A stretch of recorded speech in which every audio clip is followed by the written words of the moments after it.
Alright, well, hello YouTube, this is Joseph Quick here, and today I'm doing a video over my new ball python. And you can see him right there.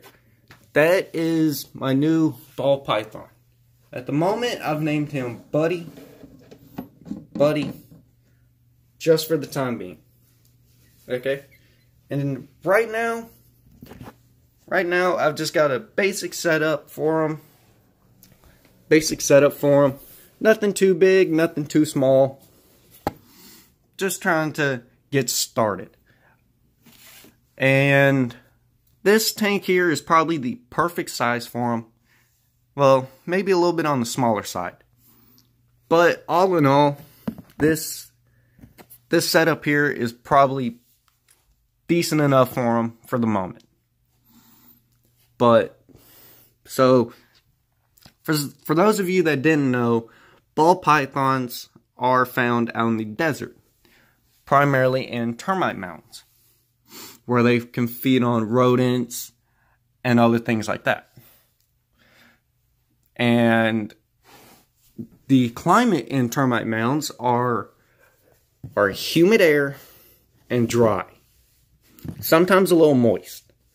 So that's generally the setup you want to go with. You want to go with humid air, but moist ground. So, I'm not sure if you can tell, but right here in front of his water dish is a little moist. A little too much that I would prefer, but at the moment, like I said, I'm just trying to get it all set up. And Buddy is just your standard ball python. He's not a vanilla ball python. He is not a banana ball python. He's just your standard ball python. And right now he's a little shy because I just picked him up from PetSmart yesterday. And you do not want to pick him up too much, move him around, or feed him for about 3 to 5 days. Okay? And something else that a lot of people didn't really know with tanks, if you're looking to set one up, you're looking to get a brand new tank, is the setup to get everything set up, get everything perfect, takes a little bit. I was up till about midnight last night just trying to get his tank all set up. Just trying to get his tank set up, trying to get it perfect, trying to get everything just balanced. But, so, you have a hot side over here. Well, I have the hot side over here. I have a cold side over here.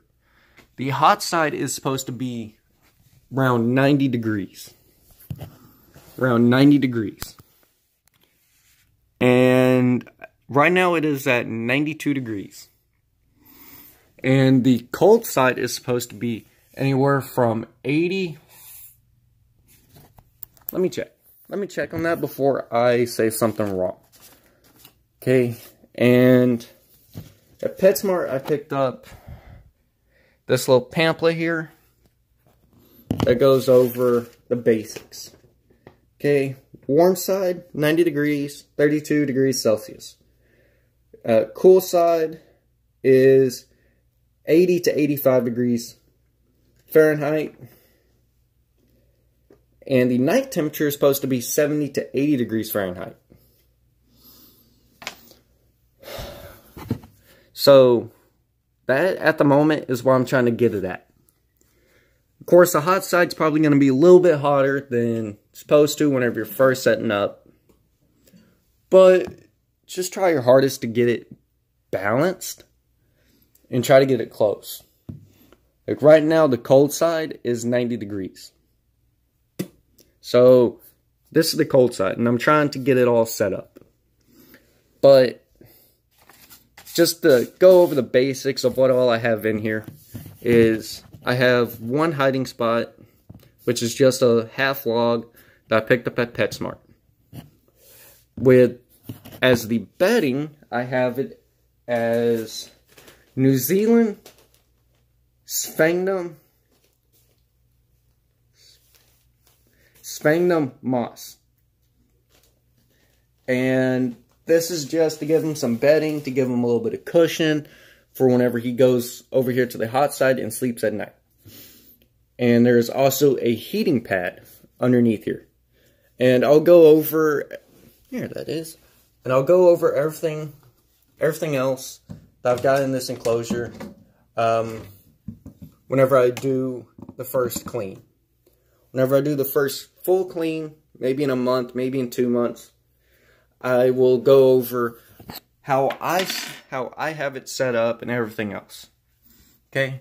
And for the ground, I actually have it as a mixture.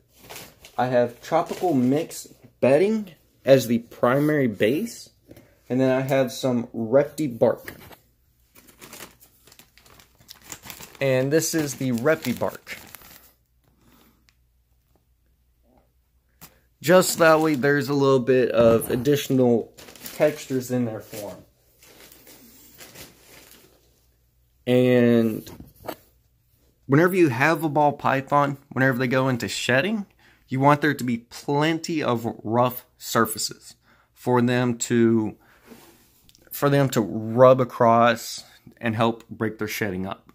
So this is a good rough surface. But now this is a better rough surface because he can squeeze right through there and right through there. He can crawl in from the top. He can go around all these rough surfaces. And also too, this is just gives him some more natural environment in his enclosure. Okay, and then for the water dish, you don't want something this small. You don't want something this small. You want something for him to be able to go in and coil up in and soak up water. But now I have another one that I was using for a while I was using for the start of yesterday. I was using one this size, which at the moment, this is actually a little too big for him and the tank.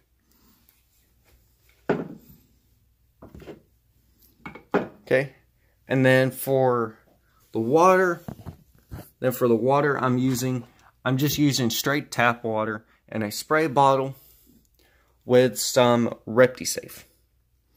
You throw in a little bit of this into your tap water or whatever, and you put it in here, and then as you need to, you can spray it around. So if the humidity gets below 30%, I'll take my bottle and I'll do a few spritz in here.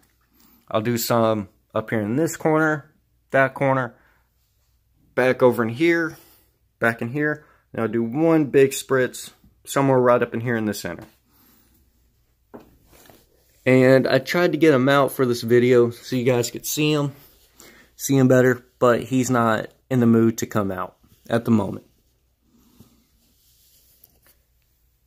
But this whole setup here, including getting Buddy, cost me about $301. No, it did cost me $301. Flat. No 3 cents, nothing. $301 flat. Of course, you can go with some cheaper setups, but I wanted to go all out and get stuff that I could throw into his new tank once he gets bigger. But also, too, I have this extra little tank for whenever I'm going to feed them first 2 weeks. And whenever they're this size, you want to feed them just some tiny little mice. You don't want to feed them. Feed them any large rodents. No rats. You just want to feed them something small, such as this little guy here. And that is their primary diet. Is little mice. There's little mice and little rats. And I have not fed him yet. But once I do, I'll make a video of it, and it'll probably be at night. But, alright. That is just a basic idea of my new snake buddy's enclosure. And whenever I go to feed them first, I'll record it. And then upload it. And we will go from there. But, yeah. Oh, and one more thing. If you can, get a tropical UVB fluorescent bulb. I haven't put this one in yet because I'm trying to figure out where I want it to put it at. Because this is, I think, a 10-gallon tank. This is more for leopard geckos. I just got a leopard gecko tank, which is actually perfect for them right now. You could go with the largest one, but if you do and they're at this size, they'll feel exposed, extremely exposed.